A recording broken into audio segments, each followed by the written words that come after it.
Stephen Guilbeault, man. What a guy. This man set the world aflame last week, and there's a lot to get into on this. We're going to be dredging up old information that started last week and moving into things that kind of happened this week. But this man really fired up some of the conservative premiers in the country by saying we are done investing in new road infrastructure. It's over. And his reason says, electric vehicles are not a panacea for climate change, Stephen Guilbeault says. Electrification is an important component of the battle. Public and active transit are also key, Environment Minister says. And he goes on to this article and says that electric vehicles are not going to be the silver bullet. And we're just like, wow, it's something we've been all talking about for so long. He's like, you guys are right. It's going to be public transit. That's the silver bullet. That's how we're going to do this. And then he went on to say in that same interview that we are no longer going to be investing in new road infrastructure, and we're going to be focusing our efforts on public transit.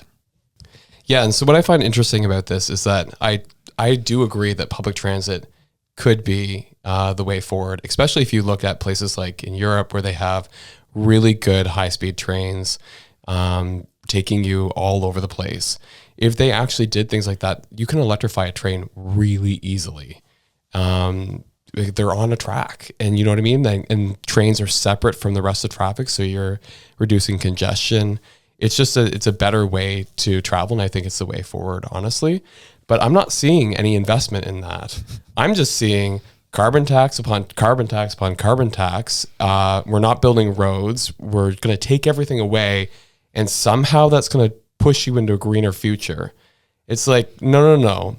If you actually want to move people into a greener future, you gradually change things in a way where the available options are plentiful, and that the greener options are more desirable, not that the other options are more painful. And the problem is that they're taking the approach of they're making the other options more painful and not giving any other option. So it's like, what are you supposed to do? What are you supposed to do with that? And all this money that they've been collecting in the name of pushing things forward, where's that money going? I'm not seeing any of it being used for anything.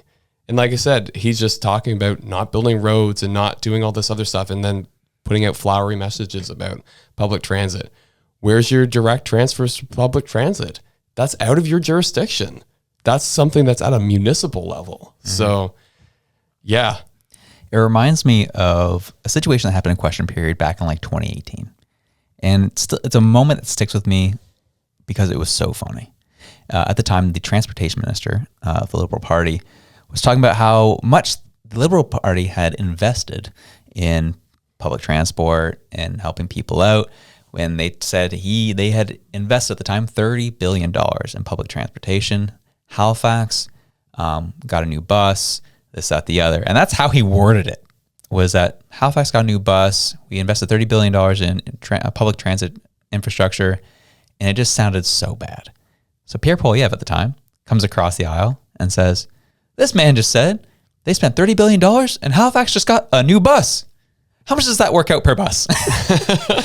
And that's kind of what it reminds me of. And we haven't seen any improvements since 2018 into public transport. It's just, again, another flowery message to distract and deflect from what's really going on, of the misuse of funds, which we'll get into later in this episode, and how a carbon tax is really hurting people.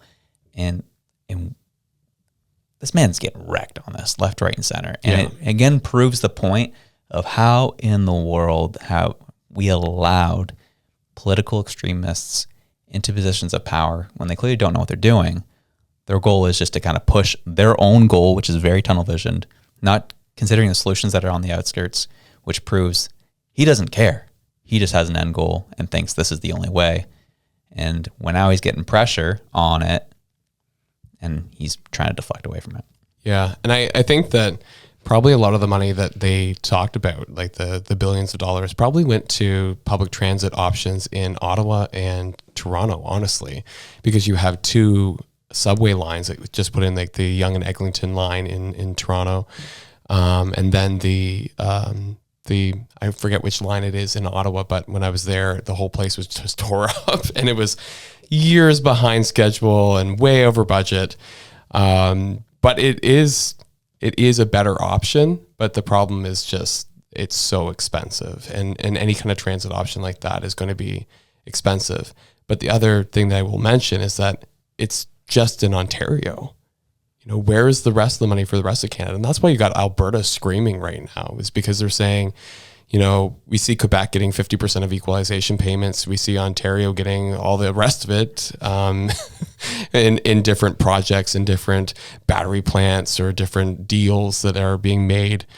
And then what's left for the rest of us? What's left for Alberta? And so when I see Stephen Guilbeault go up there and tell basically Danielle Smith to shove it and that they're not funding any more roads when that province specifically relies on roads and road transport to take things from up north down to Calgary, I can see why they're PO'd, and I can see why she's come out and attacked him personally. Mm-hmm. So yeah, and again, to be very specific, and because I'm going to do my best not to be an activist and be honest and down the middle on this as best I can.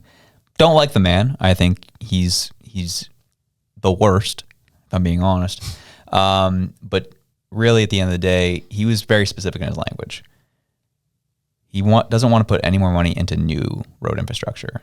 He wants to keep putting money into keeping up our current infrastructure. Take what he said. Whether you want to believe that or not, you do you. But what's happened is the Conservatives have kind of run with this and said he's wanted to take out all money out of roads. Not necessarily what he said. You take that for what the truth it could be, but I'm just saying what I've read is that he's doesn't want to fund anything new. He's gonna keep funding current stuff, nothing new. We'll see what that goes, but a lot of the premiers were fired up. Obviously, Danielle Smith came out and spoke against it. Even our own premier here in Nova Scotia, Tim Houston, put out a letter of his own saying he's not a fan of this either. Yeah, and it's kind of like what I was saying is that you have a lot of rural areas in these provinces that need proper highway infrastructure that never had them before, and then with population growth, now they actually have the population to justify that kind of infrastructure. And especially areas that need twinned highways that only have like a single lane on each way, and now they're going to get a twinned highway.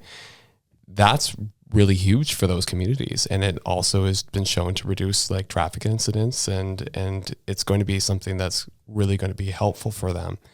And to have all those projects then stopped in their tracks without any additional funding, that's challenging, especially when those highways are federal highways that are going to be twinned for those communities. Mm-hmm. So if he's stopping infrastructure money going to those communities who, one, are connecting them to larger hubs, two, providing valuable jobs for the people in those communities to build those roads, like he's slapping rural Canada across the face, basically saying, here's our carbon tax and also like, screw you. Yeah, totally. And I don't disagree. I think it's dumb. It's ridiculous. And we are one of the very few countries in the world who are implementing a carbon tax. And then on top of that, have nothing to show for it. Mm. Where's the money going? WTF? Where's the funds? Like that's where we're at.